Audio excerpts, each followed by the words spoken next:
In 5, 4.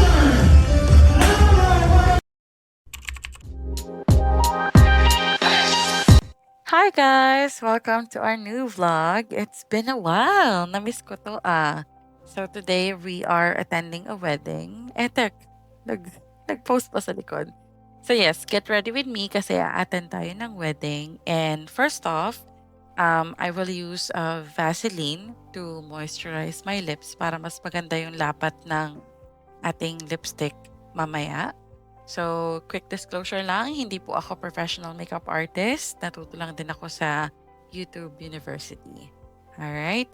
So, I started with a bare face. So, wala talaga akong in-apply na kahit anong product. And then, ang nilagay ko lang ay itong BLK na sheer. It serves as my primer and also sunscreen na din. So, I really, really love that product. Tapos, spread ko lang siya evenly sa aking face. And ang next natin ay itong foundation. And I'm using Strokes. I'm in the shade Light 03. So gamit lang ako ng finger ko para ma-distribute yung product. And I'm using a beauty blender as well to blend it properly. Ang next product natin ay concealer para matakpan ang ating mga insecurities. So in my case, it's my eye bags. So, ayan, lagyan natin yan para mag-brighten up din siya. Hindi tayo mukhang puyat, di ba? So, ayan, ang natutunan ko sa pag-makeup ay talagang blending is the key. So, sobrang importanteng step niyan sa pag-makeup. And sa eyebrow, actually, hindi ako magaling sa eyebrow. But then, I'm blessed with thick eyebrow. So, usually, filling out na lang talaga yung ginagawa ko. And I use the BLK as well. For my eyes, I'm just using the neutral shades ng Revlon. So, gumamit lang ako ng lighter shade as the base and then a little dark lang naman, hindi naman super dark, na shade ng neutral colors para magkaroon lang ng konting shadow. And then, gumamit lang tayo ng parang highlighter para sa inner corner ng ating mata. Para may shimmer lang ng konti. So, very, very subtle lang yung makeup natin today kasi syempre, dapat hindi tayo exagerada sa kasal, di ba? Kasi hindi naman tayo bride. And ayun. Next ay, gumamit lang ako ng Vice Cosmetics for my contour para magkaroon lang ng konting shape yung muka. Kasi di ba medyo rounded. Hindi, actually medyo rounded talaga yung face ko. So, I really need to contour my face para magkaroon ng dimension or angles. And proceed na tayo sa blush on. And I'm using BLK as well. So, BLK, Beke naman. Pero yan yung favorite kong blush on right now. So, yan. Lagay lang tayo ng konting product lang kasi medyo pigmented talaga siya. Tapos, i-blend-blend lang natin. And I'm using, I forgot the brand of the eyelash, pero I just got it from TikTok. And sobrang dali niyang i-apply and iba talaga yung nagagawa ng eyelash, di ba? So, nabubuhay yung makeup. And then, I just put some highlighters on my nose para medyo mukhang matangos. Kahit pa paano. And finishing it off with a powder. This is from Strokes as well. And for our lips, we're using Vice Cosmetics na lip liner in the shade Kicks or Kiss. Probably that's how you pronounce it. But yeah. And for the lipstick, we are using Maybelline Vinyl in the shade, I believe that's Cheeky. So, ayan, sobrang light lang, sobrang neutral lang ng colors natin ngayon. Hindi siya nagsusumigaw na makeup, sobrang subtle lang. Para mas madali din siyang i-maintain all throughout the day because I started doing my makeup around 9 a.m. And then the event lasted around 7 p.m. as far as I can remember. So, mas madali siyang i-maintain ba? Medyo konting retouch lang. So, lastly, nag-spray lang tayo ng setting spray dyan para mas matagal yung kapit ng makeup sa face natin.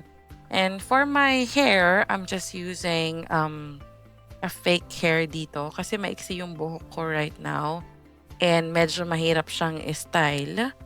And ayun, para lang mas madali at saka syempre mas maganda yung itsura. And I got that hair from Shein. Actually, last year pa yan. I used it as well for a wedding. And it was really good actually. Sobrang sulit niya kasi it was just around 300 pesos I think sa Shein. So, worth the price talaga siya. And so, sa section lang natin yung hair para magkaroon ng bangs. Bangs. Arte. Charis. Pero ayan, section lang natin yan. Tapos, itatali ko lang sa likod yung hair. Tapos, doon natin i-clip mamaya yung fake hair. So, ayan. Makikita nyo. Sayang nga, actually, dapat medyo mas inayos ko pa yung hair dyan. But then, I was kinda in a rush then on that day. So, ayan. Pero, it's nice naman, di ba? Hindi nga lang siya ganun ka-match dun sa konting section ng hair ko na may color pa. But then, goods na rin siya overall. Tapos niyan, ikukulatin lang natin yung bangs para medyo mas maganda yung effect. And I'm using, I believe this is from Hudeck. So, sa TikTok shop ko lang din yan nabili. So, sobrang sulit din yan. Probably mga 2 years na yan sa akin. And sobrang dali niyang gamitin. As you can see, nirap ko lang ng konti yung hair. And voila, meron ka ng kulot na buhok. 'Di ba? And hindi na rin naman na masyado nakita yung difference ng color dun sa hair. So, overall, happy naman ako sa naging outcome nung ginawa ko dito sa hair na 'to. And lastly, gamit lang tayo ng hairspray para medyo mas tumagal yung kulot at saka hindi masyado magtikwas yung mga hair mamaya pagdating sa event. Tsaka, again, hanggang gabi nga yung event. So, para less retouch tayo, less hassle, 'di ba? And ito na yung finished product natin. 'Di ba? So far, goods naman siya sa akin. At ito naman yung OOTD natin doon sa mismong event. After nyan, dumiretso lang kami sa simbahan para ma-witness namin yung ceremony nung wedding. Wala ko yung nauna.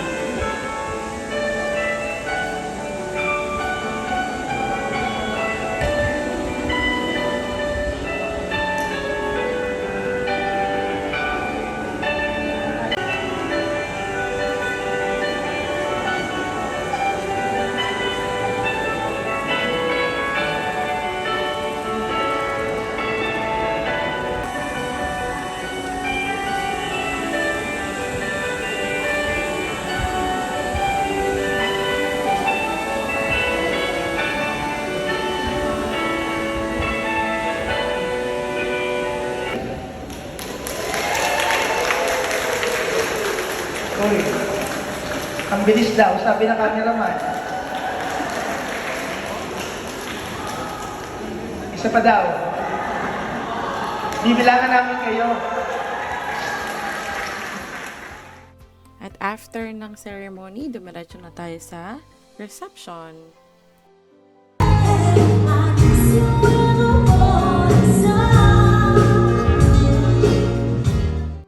And ayan, feel na feel ni Ante ang music. But our makeup is still good.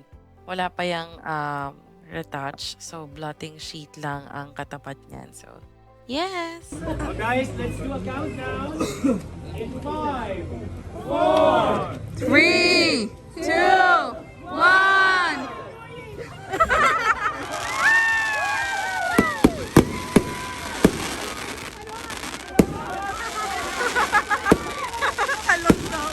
Malay ko, tumalong tatakad ka pa. Wala nang pag-asa. And that concludes our ganap for the day. And of course, congratulations to the newlywed, Nelly and Ray. And this is one of the most successful weddings na na-witness ko sa buong buhay ko. And of course, best wishes. Thank you for letting me be part of this wonderful event in your life. Congrats!